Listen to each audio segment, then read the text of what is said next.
வணக்கம். இன்று நம்ம இந்திரா காந்தி அறிதலும் புரிதலும் பார்க்க போறது வேப்ப எண்ணெயை பத்தி. இயற்கை விவசாயத்துல வேப்ப எண்ணெய்க்கு ஒரு பெரிய பங்கு இருக்கு. வேப்ப மரம் இந்தியாவை மையமா கொண்டது. வேப்ப மரத்துல வேப்பங்கொட்டையை காய வச்சு அதுக்குள்ள இருக்கிற பருப்பை எடுத்து அரைச்சி வரக்கூடிய ஒரு ஈடுபொருள் தான் வேப்பெண்ணெய். வேப்பெண்ணெய் இயற்கை பூச்சி விரட்டியா செயல்படுறது. அது மட்டும் இல்லாம பாத்தீங்க அப்படின்னா செடிகள்ல இருக்கக்கூடிய தேவையில்லாத பூஞ்சன்களை அழிக்கிறதுக்கும் வேப்பெண்ணெய் உதவுது. இது பூச்சிகளை எப்படி கட்டுப்படுத்துது அப்படின்னு பாத்தீங்கன்னா, இதுல அசாடிரா சிட்டுன்னு சொல்லக்கூடிய ஒரு இயற்கை ரசாயனம் இருக்கு. இது பூச்சிகள் மேல படுறப்போ பூச்சிகளுக்கு ஒரு வகையான அரிப்புத்தன்மையை உருவாக்குது. அது மட்டும் இல்லாம பூச்சிகளை சுவாசிக்கிறதுக்கு ரொம்பவே சிரமப்படுது. அதனால பூச்சிகள் செயல்படாம போயிருது.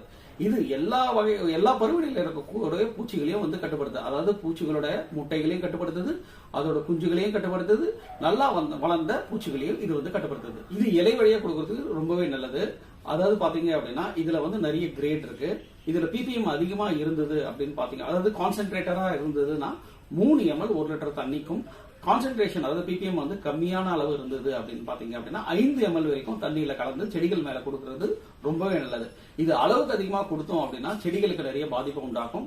செடிகள் கருகி போயிடும். செடிகள் வாடி போய் இறந்து போகிறதுக்கும் நிறைய வாய்ப்புகள் இருக்கு. கிடைக்கக்கூடிய ஒரு பொருள், மலிவா கிடைக்கக்கூடிய ஒரு பொருள், எங்க வேணாலும் கிடைக்கக்கூடிய ஒரு பொருள்.